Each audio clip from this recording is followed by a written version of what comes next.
Hi, good afternoon, everyone. It's my very great pleasure to welcome you to our second Company of Scholars lecture this year. This is our chance to hear from our colleagues all the interesting work that's going on campus. Today we have Emily Greenwood to speak with us.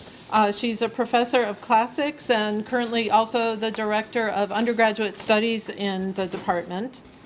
Emily trained at Cambridge University, receiving her BA, MPhil, and PhD degrees from Cambridge, after which she was a lecturer in Greek for several years at St. Andrews University, before joining the Yale faculty in 2009. Her research interests are rooted in ancient Greek historiography and Greek prose literature of the 5th and 6th centuries BCE, but she has very interesting, wide-ranging interests that carry her from ancient times into 20th century modern times and the influence of Greek literature on current events, or much more current to us anyway. She's the author of 2 books, Thucydides and The Shaping of History, published in 2006, and Afro-Greeks, Dialogues Between Anglophone Caribbean Literature and Classics in the 20th Century, which was published in 2010, and for which she was awarded the Runciman Prize, one of several prizes she's won. And she's currently working on a 3rd book called Classics, A Beginner's Guide, and is the author of many articles. Emily also taught in the first Mellon concentration course here at Yale that you may be familiar with, and the theme was Technologies of Knowledge, which she taught with Francesco Cassetti in the Film and Media Studies Department and with FAS Dean Tamar Gendler of the Philosophy Department. So today, Professor Greenwood will compare Thucydides' idea of the Great War, and that of course was the Peloponnesian War, with the figure of the Great War in British prose fiction and memoirs of the First World War in her talk, How to Write a War, Thucydides and British First World War Literature. Welcome.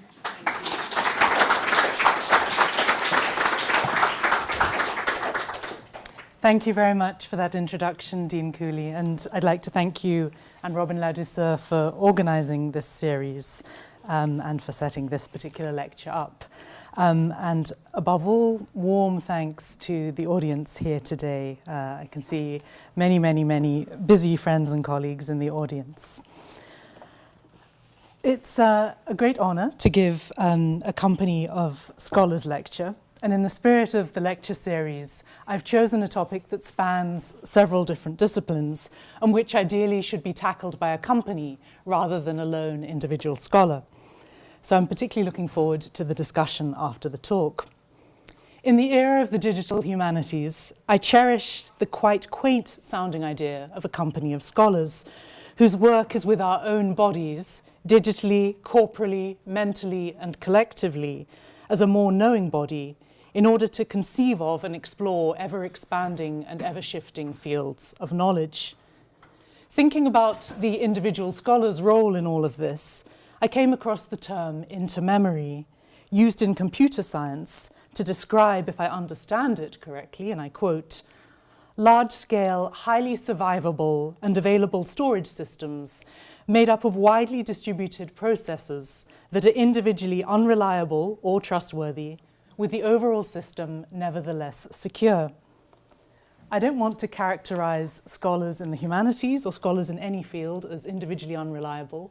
That would be taking the strategy of rhetorical self-debasement too far. But what I cling to in that quotation is the interdependency of different disciplines. It's the bit about the overall system nevertheless secure that inspires me today.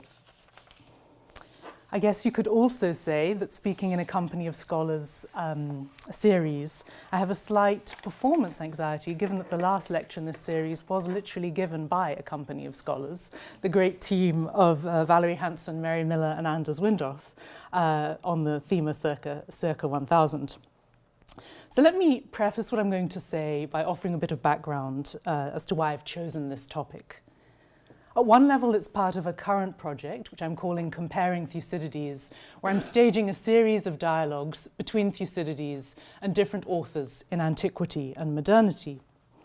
At another level, the material that I'm presenting today is part of a larger thinking through of the narrative structures and historical myths. And by myths, I don't mean fictions as such, I mean stories through which history is transmitted. So the narrative structures and historical myths that we live by in the 21st century. My own, and specifically, of course, in the case of this lecture, I'm going to be talking about narrative structures and historical myths of the First World War. My own first partial and subjective encounters with a collective memory and history making of the First World War derive from the 1980s and 90s, when I came across the subject of the First World War in the school curriculum in subtle, fragmented, but persistent ways. At the schools I attended in Britain, I saw memorials to the fallen about the school grounds, which inscribed roles of former pupils who had given their lives in the Great War. This was soon followed for me by the realization that the literature of the First World War was deadly serious within this curriculum, and in some sense hallowed. At the third school I attended, for example, pupils who misbehaved might be set as punishment. Tennyson's Charge of the Light Brigade, the poem of 1854 relating to the Crimean War, and they'd have to memorize it as punishment or write it out 100 times. But the literature and the poems of the First World War would never be abused in this way. The fourth school that I attended had a very strong culture of voluntary service. An afternoon a week would be devoted to service, and one got to choose from a menu of different forms of service, one of which was an organization called the Combined Cadet Force, CCF. This was a program sponsored by the British Ministry of Defence. I ended up in the Royal Air Force division of this Combined Cadet Forces. Ostensibly, the rationale of this program was and is, because it still exists, is to instill discipline, leadership, and strength of character in students through a soft introduction to military service. I didn't have any particular affinity for the armed forces at the time, but I think, and I'm fully aware of the fallibility of my own memory in thinking this, I think that I drifted into this combined cadet force because of the solemn impression of the lists of the fallen, not to mention monuments in village greens and town squares as I was growing up. But being taken to a shooting range and being made to shoot at a silhouette of a soldier immediately put me off, as did the fact that my afro wouldn't fit under the beret that was part of our regulation uniform. So I had to cut a slot in the back of my beret, and of course I promptly failed the first inspection on parade. I've begun with these vignettes not in any way to claim familiarity or affinity with the historical experience of the First World War, as it was experienced by combatants and civilians. I'm talking about Britain, which was just one of many, many theatres and countries horrifically experienced by this war. Nor have I told these vignettes to insert myself as an heir to the legacy of the British experience of the First World War, but rather as an act of disclosure, so as to why I might be susceptible to the complex politics and poetics of what our Yale colleague, Professor Jay Winter, has termed the crowded field of the historical remembrance of World War I. In the centennial of the First World War, I think that men and women around the world in all countries, in all of the countries that were involved in the war and who are conscious of its vast losses, are wrestling with the burden and the aporia, the despondency and imponderability of memory, the aporia of trying to figure out an appropriate attitude of memory with regard to the global war and our relationship with a past for which we do not exist. And in using that phrase, a past for which we do not exist, I'm twisting a famous phrase of Joseph Brodsky, where he spoke about classical antiquity in the sense that while antiquity exists for us in modernity, we for antiquity do not. In the context of the centenary observation of the First World War, which has revived debates about the politics and protocols of memory in the different countries affected by the conflict, I've often asked myself what my discipline, classics, and specifically the sub-discipline of Greek historiography, knows that might usefully be part of a larger conversation about the commemoration of the First World War. Recent scholarship has furnished some excellent answers to this question. I've been particularly inspired, for instance, by Elizabeth Vandiver's work, Stand in the Trench, Achilles, Classical Receptions in British Poetry of the First World War. But Greek historiography hasn't been prominent in this discussion. Although in political thought and international relations, Thucydides' history is a familiar companion text for analysing wars of the 20th century, he's used, for example, as a dialogue piece for the First and Second World Wars, the Korean War, the Cold War more generally, and the First Gulf War. But when we turn to the literature of war in the 20th century, Thucydides hasn't been an obvious presence, whether in Britain or elsewhere. In this lecture, I'm not going to try to argue that Thucydides is an important presence in British First World War literature. Instead, I'm going to use a comparison between a select group of British First World War novels and memoirs to refocus the debate on the way in which this literature negotiates the discredited greatness of the First War, so-called Great War in Britain. I'll argue that Thucydides' account of a self-styled Great War, the war between the Athenians and the Peloponnesians in the 5th century BCE, reinvents the idea of the Great War in Western literature, reacting against the version of the Great War as epic, familiar from Homer's Iliad. And I'll also argue that a study of the narrative tropes and linguistic devices that Thucydides uses to construct his Great War help to tease out structures of narrative and meaning in British First World War literature that are characterized by disillusionment about the Great War. This dialogue with Thucydides adds a supplement to prevailing arguments that explain the ironic paradigm in terms of literary modernism and disillusionment with contemporary history.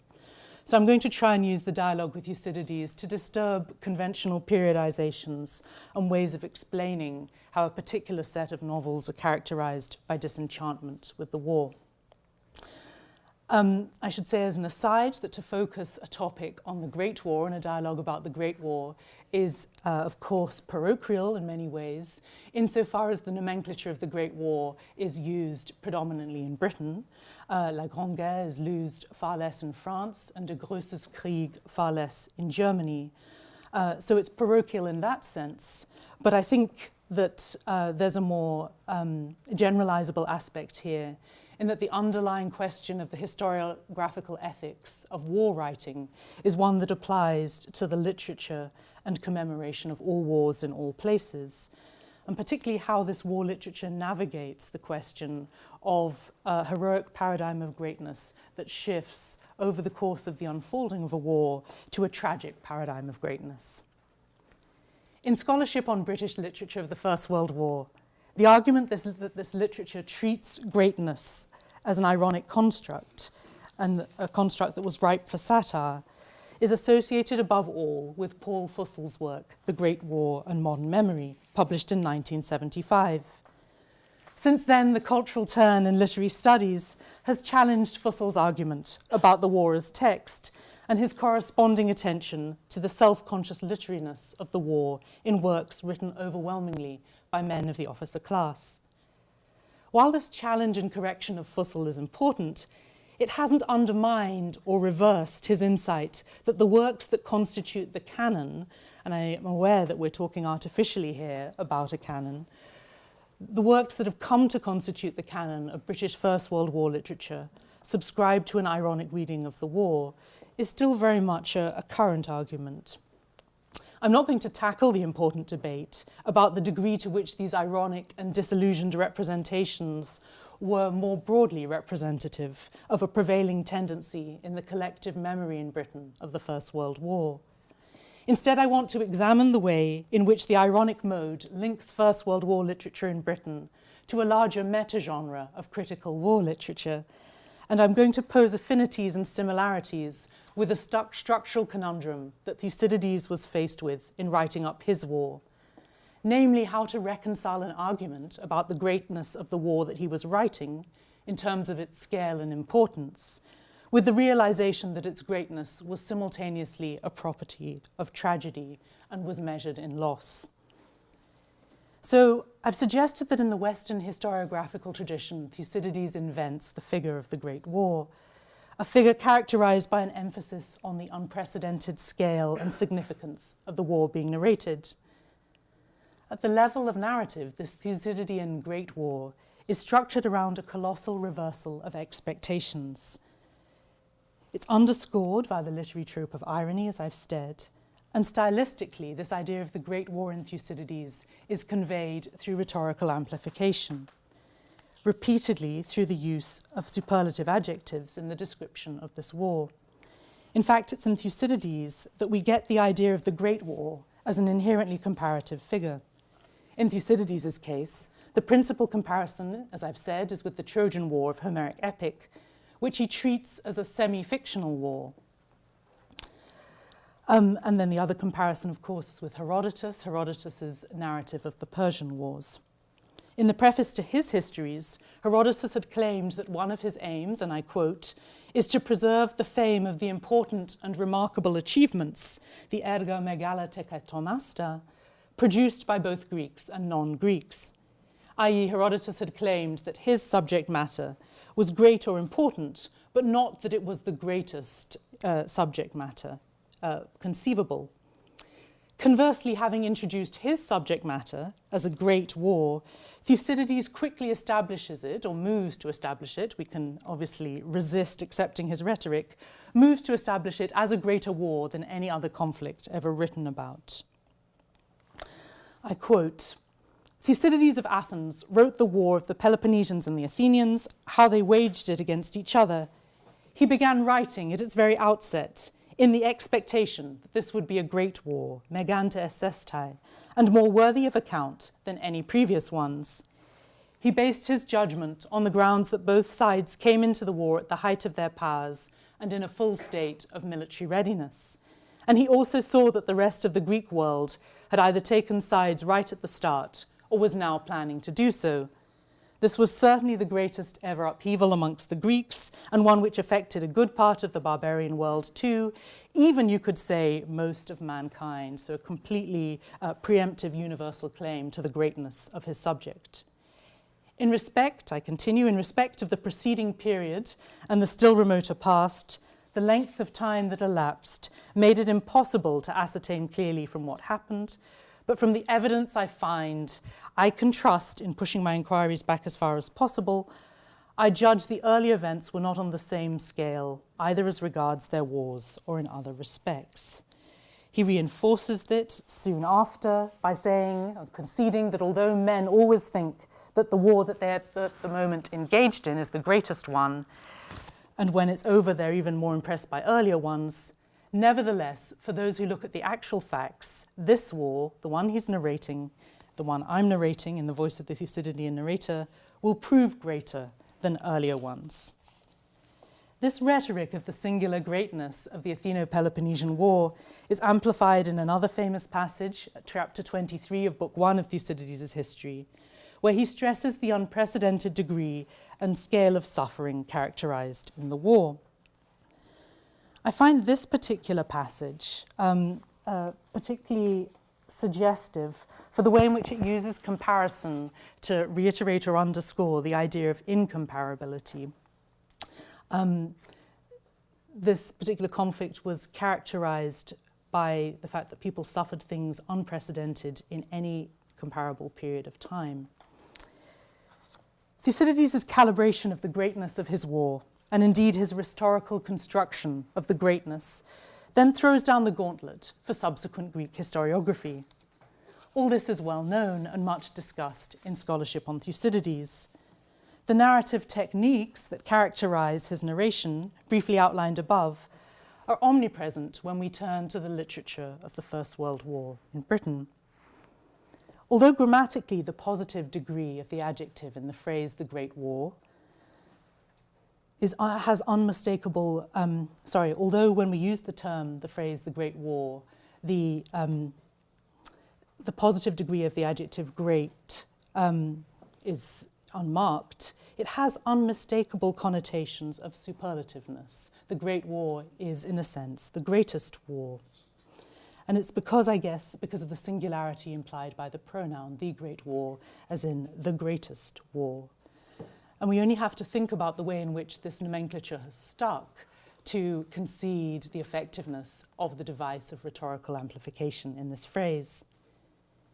Insofar as the Thucydidean conception of the Great War is inherently comparative, it necessarily undercuts itself.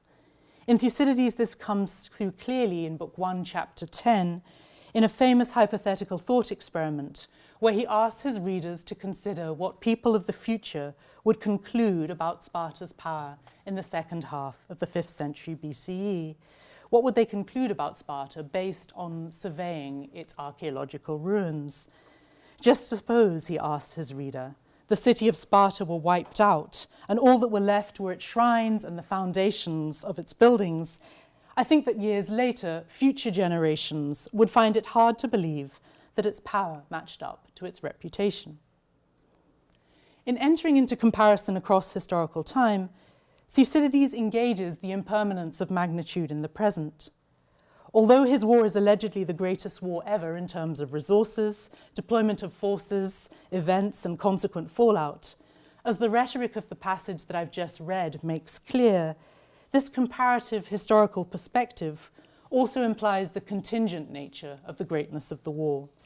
In other words, all this physical greatness, all the resources being poured into the war, which are spoken about at length in the first book of the history by the different states involved, all of this doesn't translate necessarily into ultimate success. In the war that Thucydides narrates, it's not the state Athens with the most resources, it's not the greatest state in physical terms that ultimately ends victorious. This observation ties into Thucydides' complex treatment of the instability of power, of dunamis, within the history. Lurking behind the statement at chapter 10 of Book 1 is a famous remark by Herodotus, Book 1, Chapter 5 of his Histories, where he says to his reader that he will cover minor and major settlements equally because those settlements that were important in the past have diminished in significance by now, and those which were great in my own time were small in times past. In Herodotus's histories, written roughly contemporaneously with Thucydides, Athens was a hegemonic power when Herodotus was writing, in the sense that it was encroaching all over the Greek world. But in Herodotus's histories, the version that he chooses to write, he goes back into the past, where Athens is a small state. It's small both from the perspective of the Persians who invade Greece, and it's small and fragile from the perspective of the other Greek states, who watch, many of whom sit on the sidelines to wait and see how its clash with Persia will play out. Herodotus's historical research, then, relies on criteria of magnitude that are inherently relative. The largest or greatest city or army is only so in comparison to other cities and armies, past and present. Following the scholar Marek Wachowski, I would argue that Herodotus's relativization of historical judgments about greatness is one of the generic traits that characterizes the emerging genre of history in the Greek world, and it's one that informs Thucydides' ironic and equivocal conception of greatness. Where in Thucydides the greatness of the war as event and subject doesn't reside in the fragile or contingent greatness of either of the states involved in the war. This trend in Greek historiography, I think, bequeaths an interesting legacy for a critical tradition of war writing. This legacy, in other words, is the insight that the greatness of the work will rely, in part, on the author's critical detachment and distance from prevailing conventions or scales of greatness. There's something decidedly anti-epic or anti-heroic about this strand of war writing, and this is long before we get to the anti-heroism of the disillusioned British First World War literature. I mentioned that Thucydides' ironization of the greatness of his great war, in which the greatness becomes increasingly tragic as the narrative proceeds, is suggestive for understanding the recurrence of irony as a governing trope in retrospective First World War literature written in the 1920s and 30s. The further argument that I want to make, and which I can only begin to sketch here, is that the works that have this ironic structure in British literature are often ones that are overtly preoccupied with what I'll call historiographical ethics, the how and why of the treatment of the historical past with respect to the truth or the reality of lived historical experience. Although avowedly and inescapably fictional by its very nature, All First World War literature is implicated in discourses of truth and history. As George Parfit noted in his book Fiction of the First World War, men and women who write about the Great War are seeking, for whatever reasons, to present some kind of truth about a conflict which was fought in several theatres across thousands of miles over several years with vast armies. Parfit goes on to observe that this historically oriented genre results in interesting hybrid crossings of diary, memoir, history, biography, autobiography, and novel. While many scholars, and Parfit is just one, have remarked on the interpenetration of fact and fiction in British First World War literature, I think what still remains to be done is to pay concerted attention to the systematic historiographic concerns and the historiographic framing in post-war First World War literature. And I can only offer a brief sketch of this topic here. I'll do so under three headings. Firstly, the novelist as historian. Secondly, discourses of truth and fiction. And thirdly, history as monument. For the purposes of comparison with Thucydides, I'd like to tease out how this group of writers consciously imitate and sometimes parody historical discourse. These writers are mindful of the peremptory claims of history to authoritative accounts of the past, and yet they challenge the scope and legitimacy of historical representation. Many of them adopt the pose of the novelist as historian. A.P. Herbert's novel, The Secret Battle, published in 1919, which is framed as a fictional biography of a fictional character, Harry Penrose, but based on the experience of a naval sub-lieutenant, Edward Dyatt, begins with the sentence, "I am going to write down some of the history of Harry Penrose." The gist of Herbert's novel is a narrative vindication of an officer who served in the Gallipoli campaign in 1915 and subsequently did a tour of duty in the Western Front in France, all the while struggling with nerves and fear, only to be court-martialed and shot for cowardice, for seeking shelter with his men during a doomed offensive. While the title of Herbert's novel is The Secret History, The Secret Battle, Herbert frequently uses the phrase "the secret history" in the novel as a metaphor for his vindicatory narrative. And in the closing stages of the novel, he sets up an opposition between the official judicial procedures of the court-martial and military history versus the inaccessible secret history that would reveal the truth about Harry Penrose's suffering. The role of novelist as historian is articulated explicitly, rather than implicitly, in Herbert, explicitly in Ford Madox Ford's memoir, It Was the Nightingale, published in the UK in 1933 and the US in 1934. Reflecting on the construction of his famous tetralogy of First World War novels, published collectively as Parade's End, Ford Madox Ford ruminates on the inspiration and motivation behind this tetralogy. The work that at that time, and now, I wanted to see done was something on an immense scale, a little cloudy in immediate attack, but with salient points and the final impression extraordinarily clear.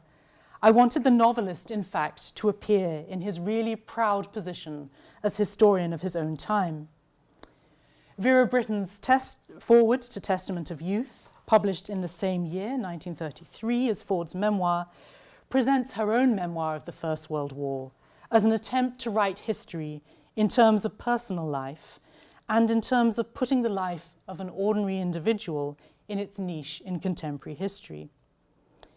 The idea that the important literary work to be done was historical counter-narrative, providing an urgent supplement to what passed for the history of the First World War, resounds throughout all of the corpus of novels that I'm looking at here. The narrator of Richard Aldington's sardonically entitled Death of a Hero, published in 1929, offers a cynical commentary on retrospective histories of the First World War. All this time, the war was drawing steadily nearer.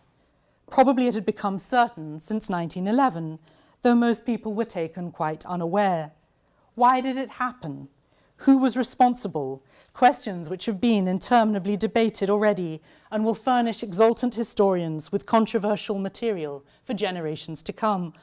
Already one foresees the creation of chairs in the history of the First World War to be set up in whatever civilized countries remain in existence after the next one. Aldington's novel uses many of the same criteria of veridicality and documentary realism as historical accounts, but insists on the autonomy of fiction.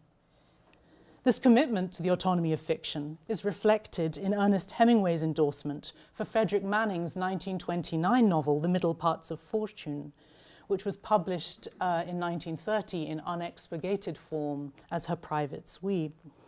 And I include Frederick Manning here. He's an Australian author, but he served in a British regiment and wrote about the British experience of the war.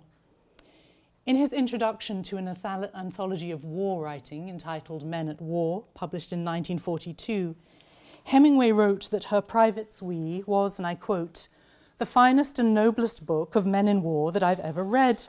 I read it over once each year to remember how things really were, so that I will never lie to myself nor to anyone else about them." Hemingway's artful discourse on the veridicality of fiction chimes with revived debates about the fictiveness of Thucydides' history that were going on in classical scholarship at the beginning of the 20th century. In the preface to a work entitled Thucydides Mythistoricus, published in 1907, the scholar Francis Cornford had written, and I quote, "It's possible, however, even for a writer of history, to be something much better than trustworthy. It's possible for a writer of history to be an artist," before proceeding to expound a notorious argument about how Thucydides wrote his history under the inspiration of Greek tragedy. The most comprehensive imitation of historical and historiographical discourse that I've been able to find in the critical disillusioned literature in Britain of the First World War occurs in the foreword to Vera Britton's preface to her memoir Testament of Youth. We can subdivide this discourse into a number of themes, and I'll really just read out a sense of the piling up of this historical discourse. In her preface, Vera Britton writes about the exact truth, offering some element of truth, writing as truthfully as I could. She describes the burden of her experience as too real and wants to give a real account, to write about things as they really were. She engages in a lot of historiographical self-fashioning, presenting the work as an attempt to write history, an attempt to put on record a contribution to contemporary history, and says that it's backed up by detached reconstruction and retrospective reflections. Above all, she puts it forward to the reader as a testament. She engages in documentarism, referring to sources on which the account is made, old letters and diaries, documents and records. She also speaks about the value and utility of the work, hoping that she will produce something that might be of value, some elements of usefulness, or something worthwhile. She grounds her account in discourses of memory, invoking memory and hoping to challenge that too easy, too comfortable relapse into forgetfulness. She also searches for historical meaning, hoping that her testament will explain or convey what the First World War meant to people of her generation, that it will be an exposition of the war's public significance, that it will comment on worldwide events. And finally, she has the address to posterity that we have come to expect in the historiographical tradition in the West. She speaks of our successors. She speaks of the depleted generation, which has to make the present and endeavour to mould the future. And she also refers to history's most grievous repetitions. One way of explaining this piling up, and it's, I guess, much more prolific than that we find in the other paratexts that accompanies this disillusioned First World War British literature. One way of explaining it would be to see it in terms of Vera Britton putting forward, very self-consciously, a woman's history of the war and leaning on the authority of historiographical discourse as a way of presenting her work in the preface. But I think that's not fully accurate, because she also intertwines this discourse with a reminder that this is her own very private story and she takes the reader through the genesis of A Testament of Youth, explaining how in an earlier iteration it started as a novel and how she contemplated just republishing her diaries kept during the war, which were subsequently published posthumously. So she contemplated republishing her diaries, changing the names, but then says that no, she's very consciously settled for this hybrid form of a memoir that blends her historical experience with fiction. Works that are either actual or pseudo-memoirs sustain a constant commentary on their own documentary method, what I've been calling documentarism. They frequently refer to the diaries, letters, transcripts, and interviews on which they base their accounts of the First World War. Siegfried Sassoon's three-part memoir, written in the persona of George Thurston and published in 1928, 1930, and 1936, is a good example of this.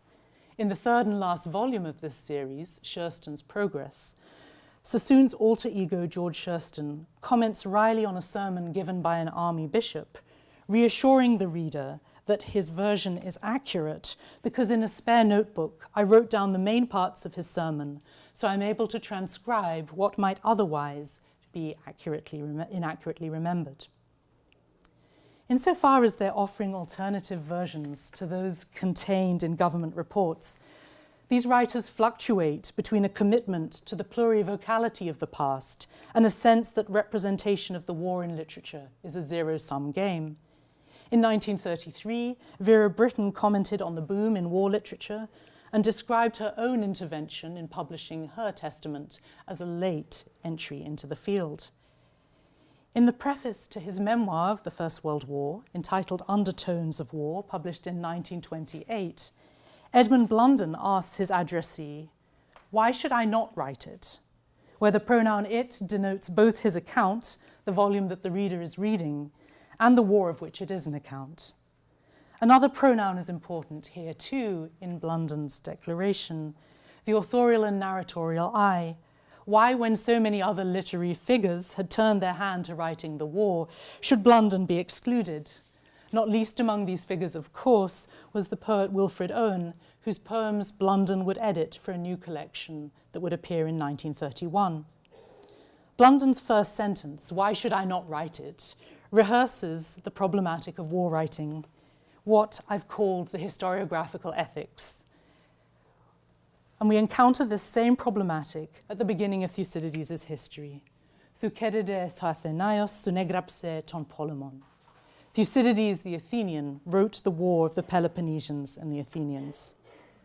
To write the war is simultaneously to record it, and in the process of writing to distort it, to substitute a textual version of the war for the unnarratable totality of the war and the experiences of all who lived through it and who died in it.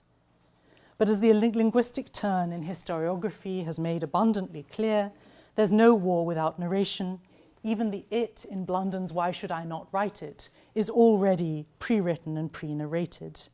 As Hayden White remarks, they, historical entities, become historical only to the extent to which they are represented as subjects of a specifically historical kind of writing.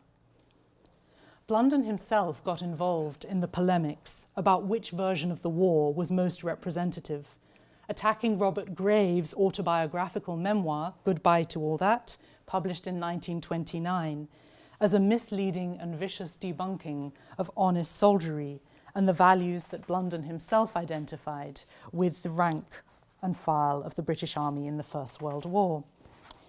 In his biography of Edmund Blunden, Barry Webb describes an evening, specifically the 7th of November 1929, where Siegfried Sassoon and Edmund Blunden sat down together and annotated Blunden's manuscript copy of Graves's Goodbye to All That with marginal corrections and criticisms. This manuscript is now in the Berg collection of New York Public Library. There was also a private copy that belonged to Siegfried Sassoon with his annotations, which sold privately at auction in 2007. So that's a particularly explicit version of the polemics of the historiographical ethics of the First World War. While unable to see and predict the Second World War, these novels and memoirs are time-sensitive in the sense that they fear the recurrence of war and decry the possibility that future generations might suffer what their generation had suffered. They all seek, in their different ways, to hand on a warning and testimony to the next generation and to an indefinite and obscure posterity. Ford Madox Ford writes that in undertaking Parade's End, he went against his own bias against novels written with a purpose, seeking to write a work, I'm quoting, to write a work that should have for its purpose the obviating of all future wars. The Thucydidean claim that Thucydides set down his account of the war between the Athenians and the Peloponnesians to be an everlasting possession, ktema es ae, is one that resonates strongly with the concerns of these critical First World War writers. In the study A War Imagined, Samuel Hines examined the trope of anti-monuments in pessimistic British First World War literature. What is interesting to me about this anti-monumentalism that Hines describes is that on the one hand, it offers a savage critique of official forms of commemoration, while at the same time holding itself forward as a more appropriate monument to the experience of individual men and women. The preface to Richard Aldington's book, Death of a Hero, published in 1929, declares his work as really a threnody, a memorial in its ineffective way to a generation which hoped much, strove honestly, and suffered deeply. In the first pages of the novel, the narrator reproduces the casualty list citation for his fictional protagonist, George Winterbourne, commenting sardonically that Winterbourne got his neat ration of headstone in France, and then proceeds to contest the value and relevance of the official record of George's death. I quote Aldington as narrator, "I can't claim that I'd set up any altar to the deceased George in my heart, but I truly believe that I'm the only person left alive who ever thinks of him." Before exploding a few pages later, the death of a hero, what mockery, what bloody cant, what sickening, putrid cant. There are also fascinating instances in this critical, pessimistic British First World War literature where the alternative monuments of fiction are endorsed as true monuments by public figures.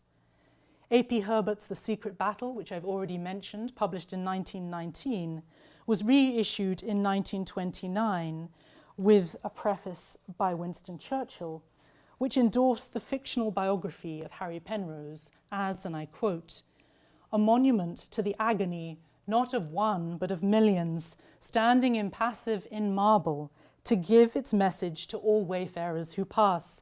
It speaks to the uninformed, to the unimaginative, to the headstrong, and to the short-memoried folk who need a word of warning on their path." As Elizabeth Vandiver has shown, there's a paradox about British First World War literature and its relationship with classics. On the one hand, there are copious allusions to Greek and Roman classical literature, which I haven't been talking about here. And these allusions indicate the extent to which classical myths and literature were used to respond to experiences of warfare. But at the same time in this literature, there's a deep distrust and cynicism about the usefulness and relevance of classics for the present day. More than that, there's a suspicion of the malign influence of classics in the present day, in the early decades of the 20th century.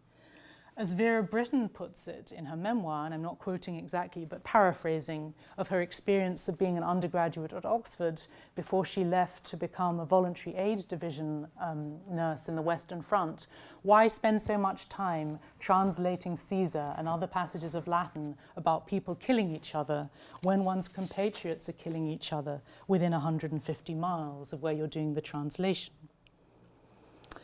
But this same Vera Brittain also turns in her memoir at several instances to Homeric epic as a source of consolation for the loss of her fiancé in the war and later for the loss of her brother. In many instances elsewhere, officers in the British Army are characterized by their intellectual complacency, where a shallow and imperfect knowledge of Latin is used as a pretext for superior learning. I quote an example from Frederick Manning's Her Privates We, where an officer called Evans is described as an educated pre-war public schoolboy, which means that he remembered half a dozen Latin tags, could mumble a few ungrammatical phrases in French, knew a little history of England, and had a correct accent.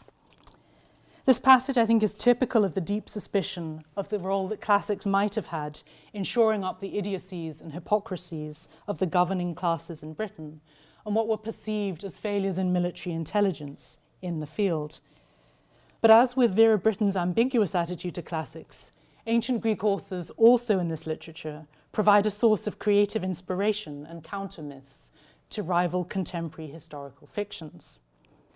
For Aldington, Blunden, Britton, Ford, Herbert, and Sassoon, the question of the continuing significance of classics was also a way of confronting the significance and meaning of their own times and their recent historical experience in the light of history. The memoirs and novels that I've been talking about contemplate their own relation to the past, often returning to the distant past of classical antiquity, and insofar as they offer their own account of a past war to future readers, they also insert themselves into this historical relay as well. And this raises the question that if the classics of antiquity and the works that recount them are outmoded and debunked in the present day, what are the stakes or implications for their own versions of a past war projected into the future? I'll end with an example, and it's my only example in this talk, of an explicit Thucydideanism in British First World War literature. This comes from Guy Chapman's novel, A Passionate Prodigality, Fragments of Autobiography, published in 1933. This autobiographical novel ends in disgust with complete contempt for British society and the apparent aims of the war. And it expresses disillusionment in the form of a quotation in Greek, very unusual in British First World War literature to have an untranslated quotation. This quotation comes from Thucydides' Melian dialogue from Book 5 of Thucydides' History, where Athenian envoys are depicted spelling out Athens' aggressive imperial aims to the Melians from the island of Melos, who were trying to resist incorporation into Athens' empire. The line that Chapman quotes is from Thucydides' Book 5, Chapter 91, and I quote from Jeremy Minot's translation. So this is the Athenians speaking. "Well, as for this empire of ours, if that came to an end, we would not be too daunted by its passing. The threat to the defeated comes not from other ruling powers like the Spartans, though our dispute here is not with them, but from their subjects, should they be the ones to take on their former masters and get the upper hand."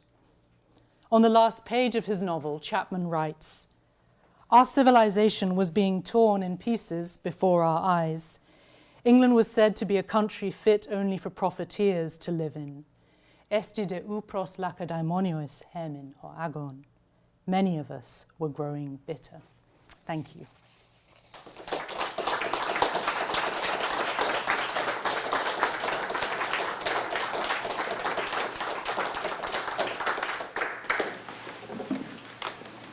I think Emily would welcome discussion or questions.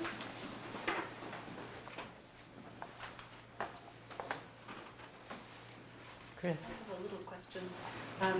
That was the beginning of the one about of the novel about Harry.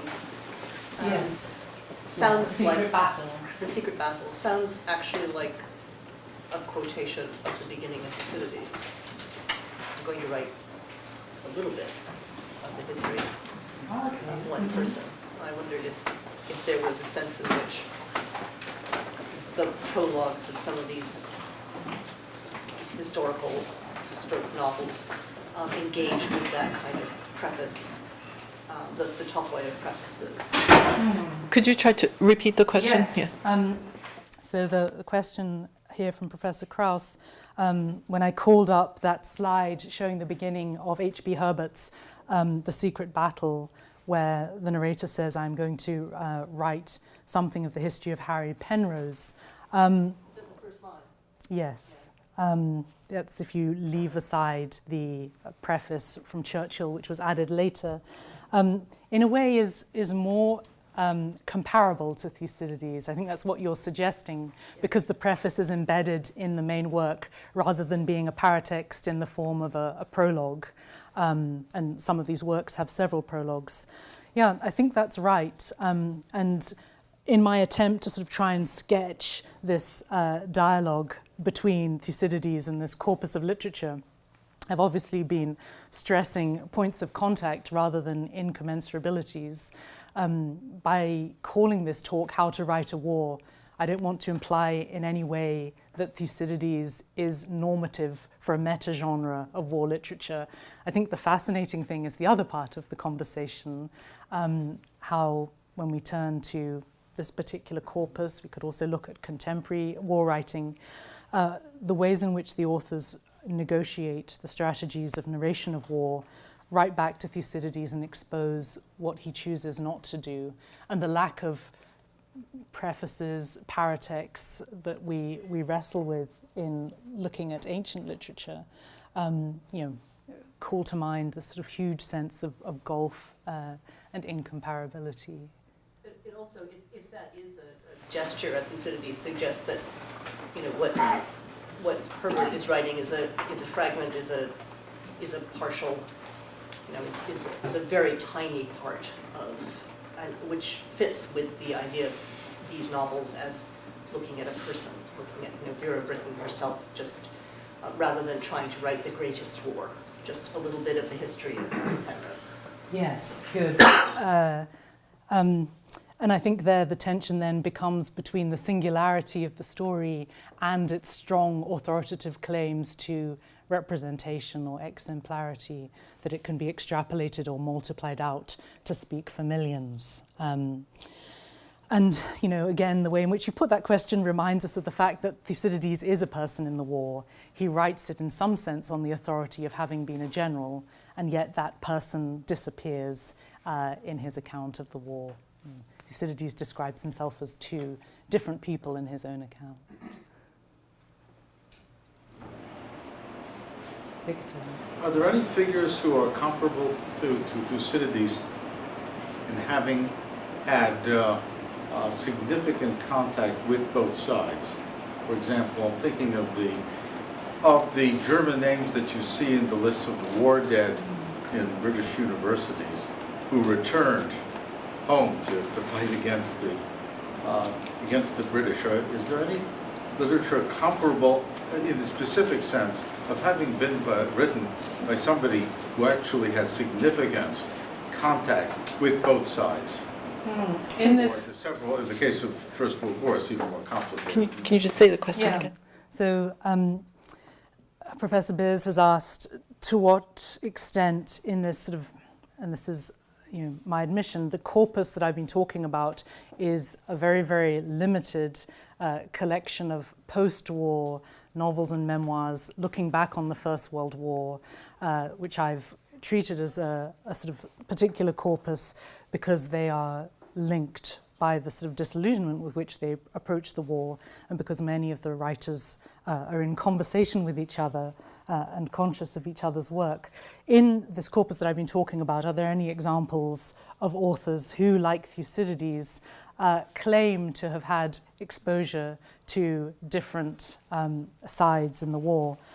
Not in the ones that I've been talking about. That doesn't mean that they don't exist, not that I know of.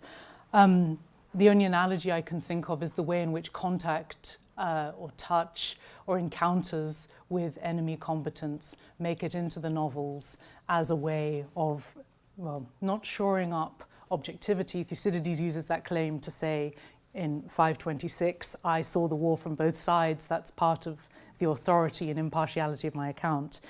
We don't get that same stake played out in this body of literature. Other than that, an encounter with the enemy sort of reiterates the sense of the absurdity and idiocy of the conflict, of killing people who in the encounter are revealed to be as human as you. I suppose that in the movie, in Grande Illusion, where there's the meeting of English aristocracy with the chief of the German, I forget the name of the character, very famous actor, that is where they are in a way, saying we belong to the same class, but now things are really different. And you have, for example, the German officer speaks English. That breaks from the French text, and there's that sort of goodbye to all that, meaning that the notion that there's some type of transnational union of people of a certain class. Yeah, I mean, I'm not sure exactly what to do with that question, which I take more as an observation. But I think that one of the legacies, if I'm thinking critically now, of thinking about Thucydides as a model of critical war literature is the homogeneity of his focus on the narration of a war, that although he talks about having seen the war from different sides, one can sort of focalize his narrative quite clearly through the Athenian perspective. And as you know, there's a sort of strong tendency to play down those who fought with the Athenians but were not Athenians, the role of slaves from all over the Greek world and beyond in the conflict. And that in contemporary critical historical accounts of the First World War is work that's only latterly being done in thinking about the broader spheres of empire and the ways in which subjects are occluded in these accounts. You get sketches and vignettes of foreigners, as in not British, French, Belgian, German, Austrian, but foreigners from the empire in these novels. I have a linguistic question. I was struck in the passage, you mentioned Thucydides' use of superlatives, perhaps exaggerated superlatives, making it seem as though this was unprecedented when we know that it really wasn't. But I was struck by a passage in the book 1, chapter 23 excerpt. Never before were so many men made exiles. Never before was there so much slaughter, which includes the fronted, I don't know whether this is Thucydides or Minot, but what strikes me is the fronted negative adverb and the inversion and the scalar, the so many, all of which emphasize this comparison with everything that has ever come before. And what it made me immediately think of was the famous line of a World War I historian in the middle of World War II, never in the field of human conflict was so much owed by so many to so few, which involves exactly the same construction. And I wonder whether that any of that was actually in the syntax in the Thucydides passage, or whether that was Minot's intervention in the translation. Off the top of my head, from what I remember about that passage in Greek, Thucydides 1:23, you do have in the Greek that very stylized negation, which is a trope of Greek rhetoric. And your comparison was with Churchill and his sort of negative tricolon in that famous speech. One could think then not just about fictional accounts of the war, but relays within military rhetoric within the battlefield. Right. Obviously intended non-ironically, and Churchill's use there in 1940, whenever it was. Yes. It's reclaiming it. Yeah, and I didn't mean to say that Thucydides in that particular instance is using it ironically. I mean, this is part of his strong rhetorical claim that this is the most important war that has ever taken place in the world to this point. But I was suggesting that that then is undermined or begins to crumble when you look elsewhere in his histories at his consciousness of the contingency and relativization of powers in the broader sweep of history.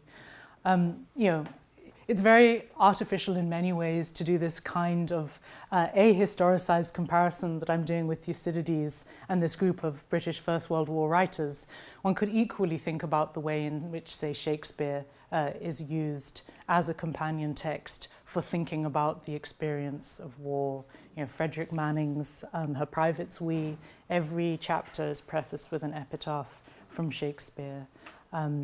there as well, in this broader project on comparing Thucydides, I'm interested in exhortatory battle rhetoric in Shakespeare's history plays and the ways in which they rehearse tropes, rhetorical exercises from antiquity about the kinds of speeches that you give on the field in battle. We have many examples of those from Thucydides as well. And in the writers who I've been looking at, the British First World War writers, one can look at ways in which they consciously parody those rhetorical models and examples, and yet are themselves invested in the same rhetorical structures. Last question. Oh, sorry. I'd like to try to push back against the kind of suitability of these writers and these wars for comparison. I just wonder how you would fit industrialization into your analysis. I mean, Thucydides is making a case for this is the greatest war that's ever happened, and yet wars that follow after it probably resemble it pretty closely for a long time. Whereas the wars that follow the First World War are fundamentally, characteristically different from the wars that precede it, due largely to the large kind of scale industrial technology, the kind of revolutions in the means of destruction and killing. And part of Fussell's kind of main point is that this industrialization fundamentally changes the ways in which wars can be talked about and the ways that they can be remembered. And yet how does this kind of point fit into your analysis, I wonder? Okay, thank you. So the question is, to what extent does the sort of shift in the military-industrial progression of warfare in the 20th century from the First World War into subsequent conflicts, how does that pose a problem for this sort of historical comparison that I'm doing with the war that Thucydides covers and the writers writing about the First World War?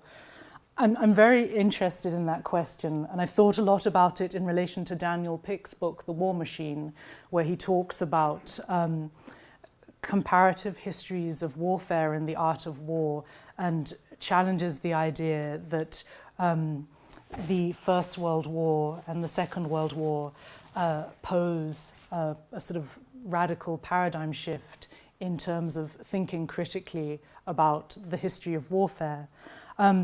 I mean, obviously I want to respect the difference in terms of military technologies and conceptions of warfare, but yet at the same time, these authors who I'm discussing contain lots of episodes in which characters in the field of battle are engaged in these very same questions. At the start of the war in 1914, where you have King's regulations, dispatches sent out to the field of battle telling you to practice a battle formation or a strategy that is maybe remembered from the Boer War or from a war prior to that, and then catching up as the war proceeds.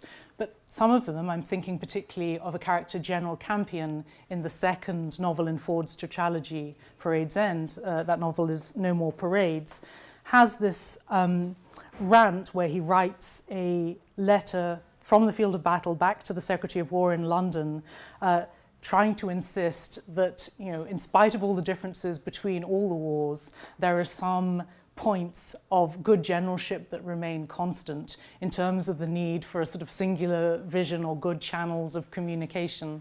So, I agree with your point and your sort of challenge to what I've been saying, other than to say that I don't think it's final or decisive. This is part of a negotiation that is going on in this literature, inserting itself into this relay of writing about war and thinking about where the differences are. So I'd like to invite you to continue this conversation at a reception in the common room, which is just a few steps down the hall. And I'd also like to thank Emily for a wonderful seminar today. Thank you. Thank you.